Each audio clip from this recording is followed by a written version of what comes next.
Hello friends, good morning. मैं हूं MJ. जैसे कि देख रहे हैं फ्रेंड्स, फ्लावर्स की क्वांटिटी अब धीरे धीरे मैं कम कर रहा हूं। जो भी फ्लावर्स मेरे ख़त्म हो रहे हैं, ये सारे फ्लावर्स मैं कट कर रहा हूं। जैसे कि देख रहे हो, ये हमारे सारे कश्मीरी रोजेज़ के फ्लावर्स मैंने उड़ा दिए हैं। ये हमारा बटन रोज़ का प्लांट है, इसके ऊपर से भी मैंने बहुत सारे फ्लावर्स उड़ा दिए हैं। जो फ्लावर्स अभी खिलने के लिए तैयार है और जो अच्छी कंडीशन में है, वही फ्लावर्स को मैंने रहने दिया है। अब जैसे कि हम आगे जाएंगे, हमारे जो समर स्नो वगैरह है, उसके ऊपर भी फ्लावर्स की क्वांटिटी कम हो चुकी है। ये जो प्लांट आप देख रहे हो, ये प्लांट के ऊपर अभी फ्लावर्स अच्छी क्वांटिटी में आ रहे हैं, तो मैं ले रहा हूँ। जब तक इसके ऊपर फ्लावर्स अच्छी क्वांटिटी में रहेंगे, तब तक मैं इसके ऊपर फ्लावर्स लेता रहूँगा। सेम चीज़ हमारे ये जितने भी HT वैरायटी के रोज़ेज़ हैं, ये सारे रोज़ेज़ के ऊपर सेम चीज़ एप्लीकेबल होगी। जो प्लांट मुझे अच्छी क्वालिटी के फ्लावर्स दे रहे हैं, बड़ी साइज़ के फ्लावर्स दे रहे हैं, ये सारे फ्लावर्स को मैं लेता रहूँगा। मेन चीज़ ये है, टेम्परेचर मैटर करता है। हर बार मैंने आपके साथ यही चीज़ शेयर की है कि टेम्परेचर के अकॉर्डिंग हमें काम करना है। अब मेरे यहाँ जो टेम्परेचर है, वो धीरे धीरे 35 डिग्रीज टच करना स्टार्ट कर दिया है। अब 2-3 दिन के अंदर फिर से टेम्परेचर डाउन हो जाएगा, यानी कि 30 डिग्री हो जाएगा। जी हाँ, एक दिन या तो 2 दिन के लिए ही वो टेम्परेचर डाउन होगा, बाद में फिर से टेम्परेचर में एकदम से जंप आएगा, टेम्परेचर एकदम इंक्रीज़ होगा।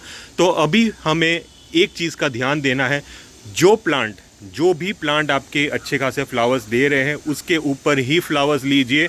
जो प्लांट छोटी साइज़ के फ्लावर्स दे रहा है, उसके ऊपर फ्लावर्स पिंचिंग शुरू कर लीजिए। जैसे कि ये जो प्लांट है, ये प्लांट के ऊपर अभी छोटी साइज़ के फ्लावर्स आ रहे हैं, तो मैं अभी इसके ऊपर से फ्लावर्स पिंचिंग करना शुरू कर लूँगा। फ्लावर्स पिंचिंग करने से ये प्लांट के ऊपर पत्ते की क्वांटिटी धीरे धीरे बढ़ना शुरू हो जाएगी। तो ये चीज़ आपको करनी अभी शुरू कर देनी है, अगर आपके यहाँ 35 डिग्रीज़ के आसपास टेम्परेचर शुरू हो चुका है।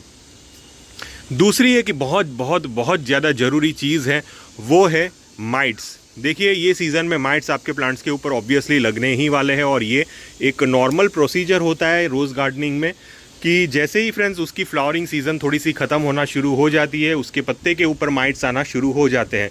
अब जैसे कि आप देखोगे कि मेरे प्लांट के ऊपर माइट्स नहीं है, बिल्कुल नहीं, मेरे प्लांट्स के ऊपर भी माइट्स है, लेकिन मैं पहले से अलर्ट हो चुका हूं, और वो प्लांट है हमारे समर स्नो। समर स्नो एक ऐसे प्लांट होते हैं जो माइट से बहुत जल्दी आपको अलर्ट कर देते हैं कि आपके गार्डन में माइट्स आने वाले हैं, तो प्लीज़ आप पहले से तैयारी कर लीजिए।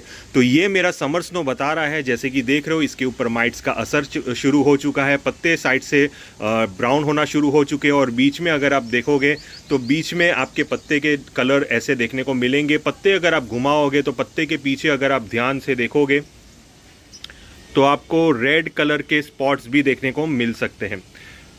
तो ये कुछ ऐसी कंडीशन क्रिएट होती है, तब आपका प्लांट इंडिकेट करना शुरू कर लेगा कि उसके ऊपर माइट्स लगने वाले हैं।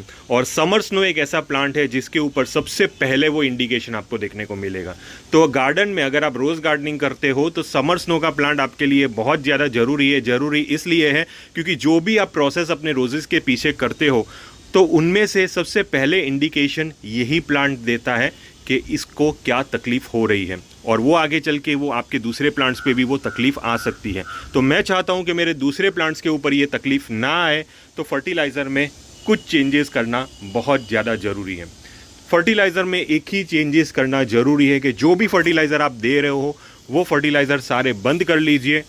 सेकंड चीज़ ये करनी है, शावरिंग आप बढ़ा दीजिए। अगर आप दिन में 3 बार कर रहे हो तो उसकी जगह पे 4 बार करिए। अगर आप 2 बार कर रहे हो तो 3 बार शावरिंग करिए। शावरिंग एग्जैक्टली लीव्स के नीचे करनी है, लीव्स के ऊपर करनी है। शावरिंग बहुत बहुत बहुत अच्छी तरह करनी है। तीसरी इंपॉर्टेंट चीज़ है, वो है ठंडे पानी का स्प्रे शाम के वक्त। जी हाँ, इवनिंग 5 बजे, 6 बजे या तो 7 बजे के आसपास आप ठंडे पानी का स्प्रे करिए। अगर बाई चांस अगर आप ठंडे पानी का स्प्रे नहीं कर सकते, तो नॉर्मल पानी का स्प्रे करिए, लेकिन पानी थोड़ा सा हल्का सा ठंडा होना चाहिए। तो ये तीसरी इंपॉर्टेंट चीज़ है। और सबसे इंपॉर्टेंट चीज़ वो है फर्टिलाइजेशन से रिलेटेड, कि जितने भी फर्टिलाइज़र है वो बंद कर दीजिए। सिर्फ एक ही फर्टिलाइज़र अभी आपको शुरू रखना है, वो है 05234। उसके साथ आप 0050 भी ऐड कर सकते हो। जी हाँ, यानी कि 05234 में नाइट्रोजन 0 है, 0050 में नाइट्रोजन 0 है, फॉस्फोरस 0 है, पोटेशियम 50 है। अब ये 2 फर्टिलाइज़र मैंने आपको क्यों सजेस्ट किए, ये 2 फर्टिलाइज़र इसमें नाइट्रोजन नहीं होगा। अब जैसे कि फ्रेंड्स, हमारे जो रोजेज़ है, वो रोजेज़ के ऊपर जो माइट्स लगते हैं, वो माइट्स बेसिकली नाइट्रोजन से बना खाने का ही वो इस्तेमाल करते हैं। प्लांट को जितना ज़्यादा नाइट्रोजन मिलता रहेगा प्लांट के ऊपर, उतने ही ज़्यादा माइट्स अटैक आपके प्लांट के ऊपर होते रहेंगे। तो सबसे पहले वो नाइट्रोजन को कंट्रोल कर लेना है। नाइट्रोजन को कंट्रोल करने के लिए ऐसा फर्टिलाइज़र दीजिए जिसके अंदर नाइट्रोजन 0 हो। तो इसलिए 05234 और बाद में 0050 ये 2 फर्टिलाइज़र सिलेक्ट किए। अब 0050 क्यों? 0050 से आपके प्लांट की इम्यूनिटी बढ़ेगी, क्योंकि जैसे ही आपके प्लांट के ऊपर माइट्स अटैक शुरू हो जाएंगे तो आपके प्लांट की इम्यूनिटी डाउन हो जाएगी, क्योंकि आपका प्लांट माइट्स के खुद से बचाने की कोशिश करेगा, उसकी इम्यूनिटी पे इफेक्ट करेगा। तो इम्यूनिटी को बूस्ट आउट करने के लिए हमें इसके अंदर यूज़ करना होगा 0050। जी हाँ, ये 2 फर्टिलाइज़र तो कंपलसरी आपको करने ही होंगे अगर आपके यहाँ माइट्स अटैक होना शुरू हो चुके हैं या तो कुछ प्लांट्स इंडिकेशन दे रहे हैं कि माइट्स अटैक होने वाला है। अब ये मैंने 4 पॉइंट बता दिए जो आपको फॉलो करने हैं, लेकिन यहाँ पे एक दूसरी इंपॉर्टेंट चीज़ भी है, वो है एक पीजीआर का इस्तेमाल करना। वो पीजीआर का नाम है, वो है बायोवीटा। जी हाँ फ्रेंड्स, बायोवीटा एक सीवीड फर्टिलाइज़र है। बायोवीटा से भी आपके प्लांट की इम्यूनिटी बढ़ेगी, लेकिन बायोवीटा अभी मत दीजिए। जैसे ही फ्रेंड्स आपको लगता है कि आपके प्लांट के ऊपर माइट्स अटैक अभी ख़त्म हो चुके हैं, अब जो भी नए लीव्स निकल रहे हैं वो सारे नए लीव्स हेल्दी निकल रहे हैं, तब आप अपने प्लांट के अंदर बायोवीटा का इंक्लूजन करना शुरू करिए। बायोवीटा आपको 1 ml लेना है, 1 लीटर पानी में मिक्स करके आप अपने प्लांट के रूट सिस्टम के अंदर डाल सकते हो। बायोवीटा डालने से आपके प्लांट के ऊपर जो भी स्ट्रेस प्लांट को लगा है माइट से रिलेटेड, वो स्ट्रेस धीरे धीरे दूर हो जाएगा और आपका जो प्लांट है वो फिर से अच्छी ग्रोथ करना शुरू कर लेगा। तो ये 5 स्टेप आपको फॉलो करने हैं अगर आपके प्लांट के ऊपर माइट्स अटैक हुआ है। आपके प्लांट बहुत जल्दी माइट्स अटैक से रिकवर हो जाएंगे। जो भी पत्ते खराब हुए हैं, जो भी पत्ते के ऊपर माइट्स लगा हुआ है, वो पत्ते येलो होके गिर जाएंगे, वो ऑब्वियस है, लेकिन उसके सामने नए हेल्दी ग्रीन लीव्स आना शुरू हो जाएंगे। यानी कि जो एक्सेस नाइट्रोजन है वो एक्सेस नाइट्रोजन 05234 0050 से रिकवर यानी कि कंट्रोल हो जाएगा।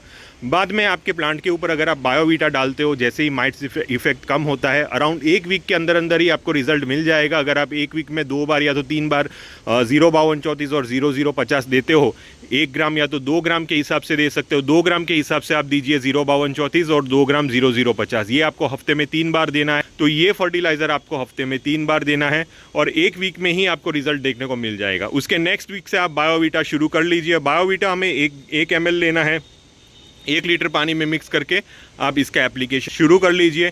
जब तक आपको लगता है आपके प्लांट के ऊपर फिर से सारे लीव्स सही हो चुके हैं, फिर से आप दूसरे फर्टिलाइज़र आप अपने प्लांट को दे सकते हो। मैं आपको आने वाली वीडियोस में बताऊंगा मैं आगे कौन सा फर्टिलाइज़र यूज़ करूंगा। सबसे पहले ये माइट्स को कंट्रोल कर लेता हूं। वैसे तो माइट्स मेरे अराउंड 90% जितने कंट्रोल हो चुके हैं। तो बहुत जल्द मेरी दूसरी वीडियो आएगी जिसके अंदर मैं फर्टिलाइज़र से रिलेटेड बात करूंगा। मार्च महीने में मैंने आपको बताया था कौन सा फर्टिलाइज़र यूज़ करना है। अब जैसे धीरे धीरे मेरे यहाँ टेम्परेचर बढ़ रहा है तो मैं फर्टिलाइज़र में क्या चेंजेस करूँगा, क्या मैं ऑर्गेनिक फर्टिलाइज़र यूज़ करूँगा, जो भी चीज़ें मैं करूँगा ये सारी चीज़ें मैं आपके साथ शेयर करूँगा। टिल देन के लिए थैंक यू फ्रेंड्स और हैप्पी गार्डनिंग।